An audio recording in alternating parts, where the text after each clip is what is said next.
Welcome to Aaron Mahnke's Cabinet of Curiosities, a production of iHeartRadio and Grim and Mild. Our world is full of the unexplainable. And if history is an open book, all of these amazing tales are right there on display, just waiting for us to explore. Welcome to the Cabinet of Curiosities.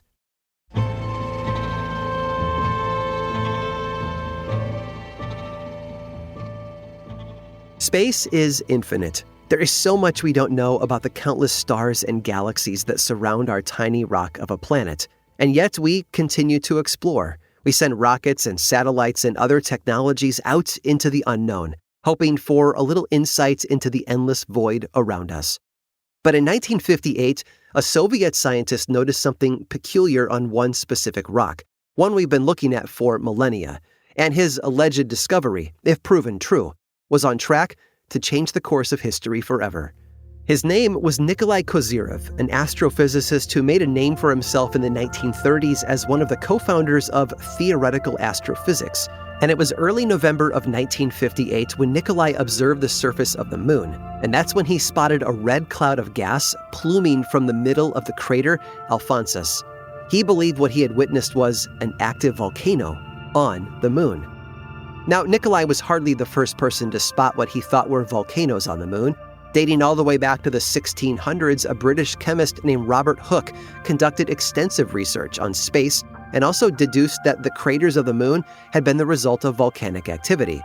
But where Hooke only had telescopic observations and rudimentary experiments to help him in his research, Nikolai had modern technology on his side. He used a spectrogram to track the emissions from the crater and repeated his observations the next few nights, hoping to find a pattern or further evidence to support his claims. And it led him to the conclusion that there must be active volcanoes on the moon's surface. Except the common belief among experts at the time was quite the opposite. Even if there had been volcanoes on the moon at one point, they'd no longer be active. So when another scientist, a Dutch-American astronomer named Gerard Kuiper, got wind of Nikolai's claim, he got to work proving it false. You see, Kuiper had gone on record as theorizing that moon volcanoes just weren't a thing anymore. If Nikolai's evidence was real, then Kuiper would be out of a job as a trusted advisor to several government agencies. Active volcanoes would also indicate the presence of an atmosphere on the moon. That would affect the design of future spaceflight vehicles as the Russians and Americans competed for first place in the space race. But as Kuiper dug deeper into Nikolai and his claims, he ran into a few big problems. The first being the language barrier between the two men. They couldn't really speak over the phone or via written correspondence. There was also the issue of the images themselves. Nikolai's photographs were not as definitive as he had originally believed, and Kuiper saw no conclusive proof of recent volcanic activity on the moon's surface. It quickly became clear to Kuiper that in order to judge the veracity of his rival's claim, he needed to judge the man first. So he reached out to a few Soviet astronomers for insights into Nikolai's character, and it didn't take long for someone to spill the intergalactic tea on their colleague's true nature. According to one scientist named V.I. Krasovsky, Nikolai's scientific rigor wasn't up to snuff. There were even whispers that he had fabricated evidence to support his theory. This only accelerated Kuiper's descent into Nikolai's history and reputation. It all came to head in the early 1960s when both Soviet and American astronomers joined together at a gathering called the International Astronomical Union. What transpired was a discussion about lunar theory, with Nikolai defending his claim of active moon volcanoes. But it wasn't until two astronomers from Leningrad stepped forward with a theory of their own. They believed that what their colleague had really witnessed was the effect of cold gases escaping, not the hot, molten cloud of a moon volcano. Kuiper agreed, and after inspecting Nikolai's photos again, determined that he hadn't made anything up. He had simply misinterpreted the data. In the end, it was clear that there were no active volcanoes on the moon, just remnants of inactive ones. Although we should still probably send someone back up for proof that the moon isn't made of cheese. All those holes, that might be a job for Switzerland.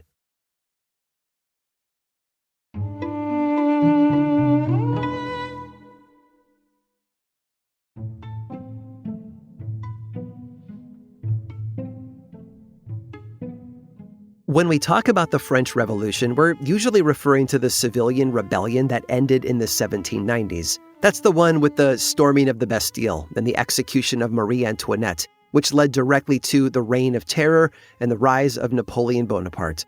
But if I can get technical for a moment, there were actually several major revolts in French history, some that led to changes in power and some that just failed, like the June Rebellion of 1832, featured in the popular movie and Broadway show Les Mis, or the February Revolution of 1848, in which Napoleon's nephew was elected to lead the Second Republic. But before any of these rebellions, there was something called the Fronde, a series of civil wars during the mid-1600s. The Fronde wasn't led by commoners, but by the wealthy aristocrats who wanted to rule alongside the royalists. Their insurrection took advantage of a major power vacuum caused by the fact that King Louis XIV was just a child and not able to rule on his own. The insurrection broke out in Paris when he was just 10. He had to be snuck out of the city and was forced to flee the country. Louis spent the rest of his childhood in exile while his mother and advisors fought and schemed in his place. Finally, though, in 1653, the royalist forces won a series of major victories, allowing Louis to return to Paris. For the moment, the fighting had paused, but there were a lot of open questions. No one knew whether the Fronde was actually over or just moving into a new phase. It would be one thing if Louis were capable of ruling decisively, but he was still a teenager, not even 15 yet, and no one in France had seen him in years. In his absence, the nobles had begun to wonder, who exactly was their king? They got their answer on February 23rd of 1653. Starting at 6 o'clock that evening, France was reintroduced to Louis XIV through one of the most spectacular grand entrances in history. He appeared on stage before an audience of Parisian courtiers, and as the orchestra began to play, Louis performed a ballet. A hush fell over the audience as the young king began to glide across the stage, moving with surprising grace and power for such a young dancer. His time in exile had been spent studying court ballet under notable masters, and he'd become an impressive athlete. His talent was matched by incredible endurance and versatility. The show was physically demanding, containing 43 separate mini ballets. These were broken up by a variety of performance arts, all with Louis as the star.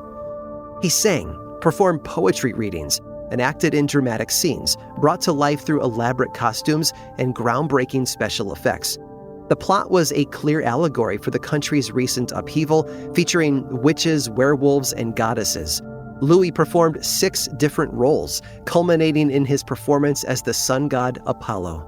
In this final form, he was elevated onto the stage by a rising platform, adorned in gold and glittering gemstones. Heavy plumage and golden sun rays extended from a tiara to frame his painted face. The king cut an unforgettable golden figure, dancing across the stage while the real sun rose over Paris. The performance had lasted 12 hours, from dusk to dawn. When it finally concluded, the audience was left breathless, reeling at what they had just witnessed. But there were no longer any doubts about their king. His virility, strength, and power had been put on display for all to see. Soon after his performance, the nobles who had grasped for power quickly fell in line. The rebellion was broken, their humiliation complete. In the coming years, they would have even less influence than ever before. Meanwhile, Louis XIV would reign for 72 years, making him the longest ruler in French history. Forever afterwards, he was known as the Sun King, in reference to his role as Apollo in that first ballet performance. And while he wasn't always popular, he maintained an iron grip on the government for the rest of his life. And that's how Louis XIV put down a French Revolution through the power of dance. I hope you've enjoyed today's guided tour of the Cabinet of Curiosities. Subscribe for free on Apple Podcasts or learn more about the show by visiting curiositiespodcast.com. This show was created by me, Aaron Mahnke, in partnership with How Stuff Works. I make another award-winning show called Lore, which is a podcast, book series, and television show. And you can learn all about it over at theworldoflore.com. And until next time, stay curious.